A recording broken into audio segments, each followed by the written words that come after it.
రాజకీయంలో మనల్ని నిలబెట్టేది note, రాజ్యసంగా కూర్చోబెట్టేది vote. ఇది ఇప్పటిది కాదురా నాయన, తరతరాల రాజకీయ నిర్వచనం. నలుగురు పోగేసి 4 మాటలు చెప్తాంటే ఎవడు రాడు. అదే డబ్బులు ఇస్తామని చెప్పు, ఎండొచ్చినా వానొచ్చినా చివరికి బెట్ట కొట్టినా మొహానికి మట్టి కొట్టినా అక్కడే నిలబడుకొని ఉంటారు. అది నోటు మహత్యం. నోటు రెపరెపలాడుతుండాలి, జనం గబగబా వస్తుండాలి. అరే ఎర్రి అంకన్నా, ఎలక్షన్ ముందు జనం అటుంటారు ఇటుంటారు. వాళ్ళు గోల చేసినా మాల వేసినా గెలుపు మందని అనుకోకూడదు. ముందు కులపోట్లు మేనేజ్ చేయి, మెజారిటీకి ఏం చేయాలో ప్లాన్ చేయి. నీ ఓటు ఎవరికి రా? ఎవడెక్కడిస్తే వాడికేరా. సరే కానీ రా, ఆ పార్టీలో తిరిగితే 150 ఇస్తున్నారు, ఇక్కడ తిరిగితే ఎంత ఇస్తున్నారా? ఏడా అంతే 150 ఇస్తున్నారు. ఆడవాళ్ళకి బిర్యానీ పొట్లం, మగవాళ్ళకి వాటర్ మందు ఇస్తున్నారు.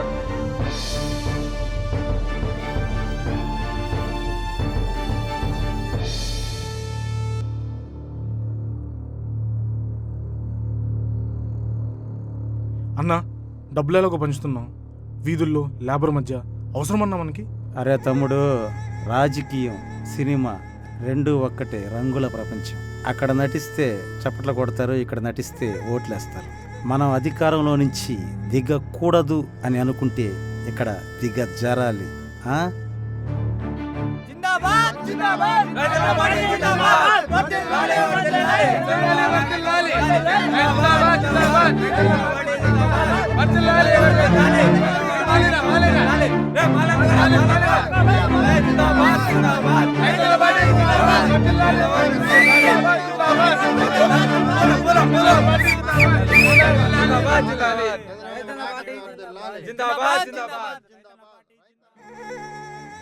జనం ఎప్పుడు మనతో ఉండాలంటే అప్పుడప్పుడు జనంలో మనం ఉండాలి.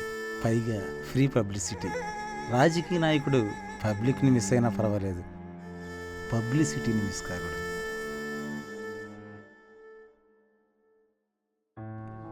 ఏం తిరుపరాయా, ఈసారి కూడా మనకే ఓటేయాలి. స్వామి,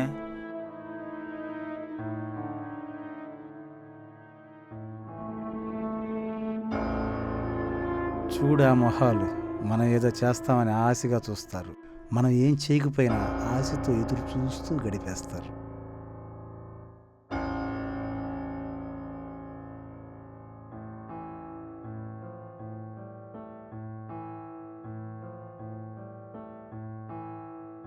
ఏం లక్ష్మ, నీళ్ళు బాగా వస్తున్నాయా? ఏడొస్తున్నాయి, ఒక రోజు వస్తే ఒక రోజు రావు.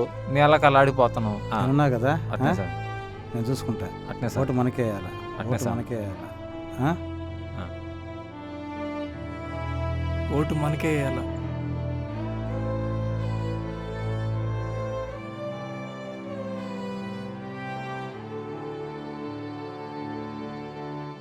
ఏం పెద్దయినా బాగున్నావా? ఈసారి ఓటు మనకే వేయాలా.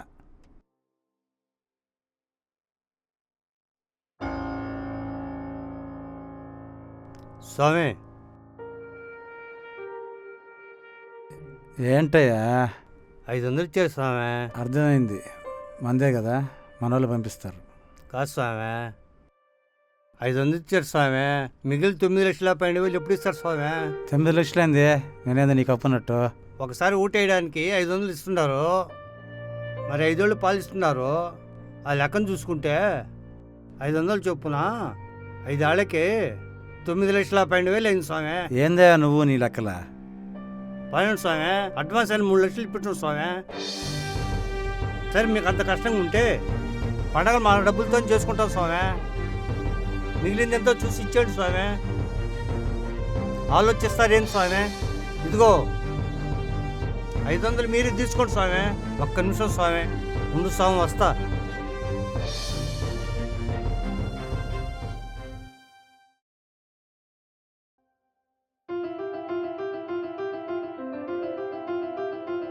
$500 పైన ఉంటుంది, మీరే తీసుకోండి స్వామి. మీరు దిగిపోండి స్వామి. మీరు 5 ఏళ్ళు పైన చేయాల్సిన పని లేదు స్వామి.